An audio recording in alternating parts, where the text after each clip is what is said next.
Hello guys, how you doing? Mugambi Wiredia.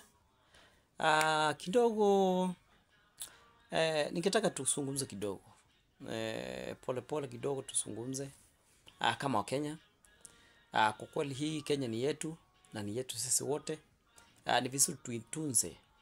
Na vile vile ni vizuri na kuitunza ni kwa namna tofauti tofauti.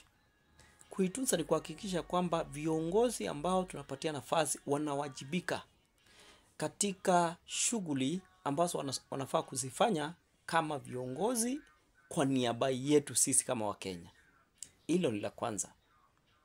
Pili, they must be accountable of what they do. The responsibilities that we have given them, they must be accountable on daily basis, monthly basis, yearly basis, during elections on what they have been doing katika ile kazi ambayo tuliwatuma na wamefikia wapi na imeendelea kwa njia gani. Kwa hivyo sisi ndio tuko na ile inaitwa mark pen. Sawa? Sisi ndio tutakuwa tunasahihisha. Wewe hapa ulifanya kile tulikutuma ukafanya. Wewe hapa na hayo kutoka sasa kwenda mbele.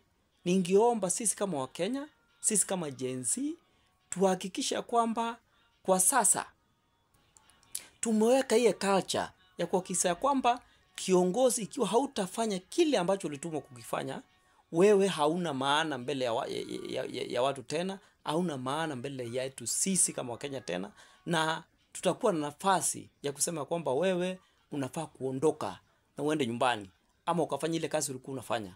Kwa sababu maisha ya wananchi kwa sasa imekuwa ni kama inanunuliwa kwa bei rahisi sana.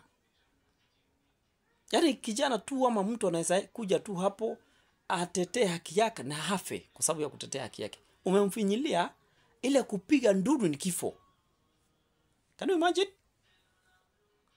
Umemtesa, ile kuja katika ofisi ndio akueleze ya kwamba mahali alimefikia hawezi kusonga mbele tena.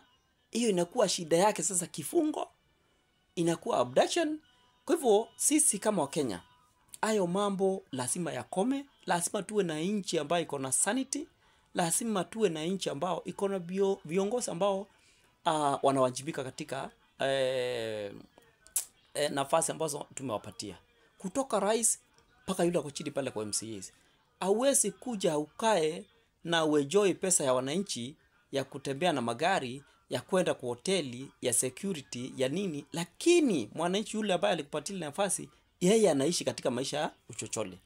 Hiyo hatutakubali, na ni vizuri kutoka sasa watu wajue ya kwamba lazima viongozi wawe na nia tofauti wakati wanapokuja kutuomba nafasi ya uongozi. Lazima muwe na nia tofauti. Ukijua ya kwamba wewe umekuja pale si kwa sababu ya maslahi yako peke yako. Kwa sababu sikatai utakuwa unalipwa salary, utakuwa na insurances, utakuwa na security. Lakini hiyo sio ya muhimu sana wakati unapokuja kuomba kiti.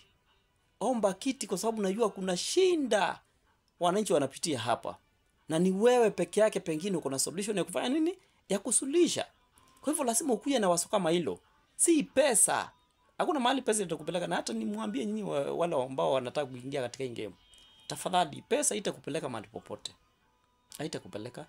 This time round utakuja na pesa itakuliwa na utaenda nyumbani. I can assure you. Si tuko hapa tu.